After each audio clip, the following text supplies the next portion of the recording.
In this video, we consider multivariate functions with, in fact, here 3 variables, and this is applied to a particular financial scenario.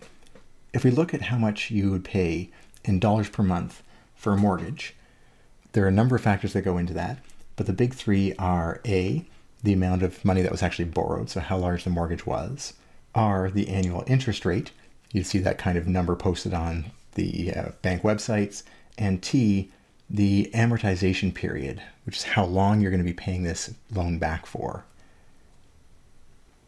In this kind of scenario, given the verbal description here, we should be able to investigate whether P is an increasing function of A, R, or T. Let's take a look at A.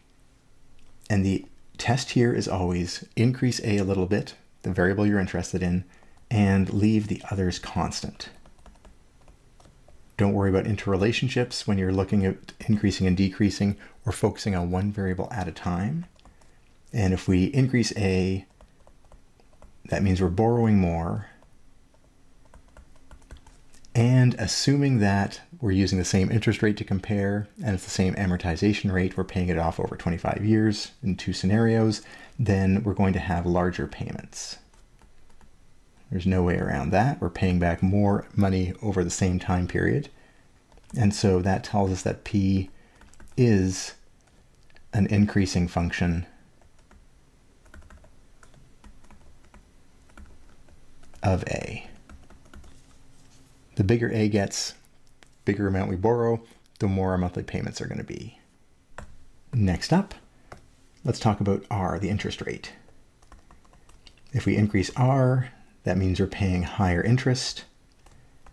And again, assuming that we keep the amount that we borrowed the same and that we're paying it back over the same time frame, that also leads to larger payments. We have to pay more interest in each payment. And so P is also an increasing function of the interest rate R. So that's 2 of the variables. Last but not least, we can take a look at the impact of T, which is the amortization period. So if we increase T, what we're doing is we're taking longer to pay back the loan.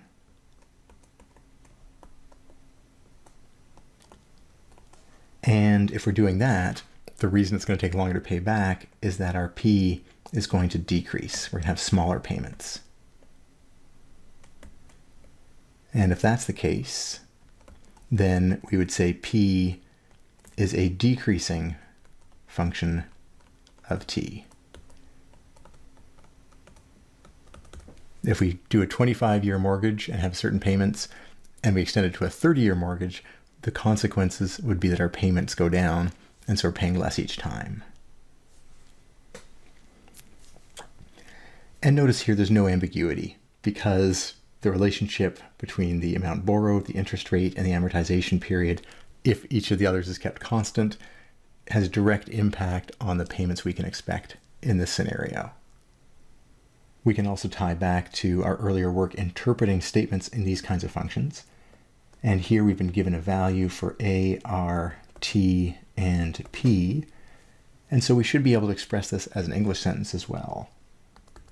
And here it would be, if we borrow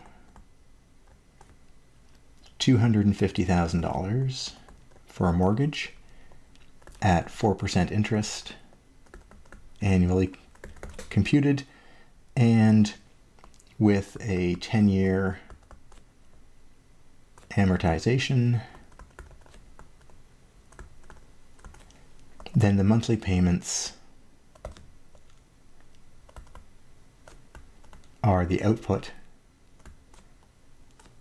$2,527.22 per month. So again, in these kinds of scenarios, we have an interpretation that overlays this mathematical statement.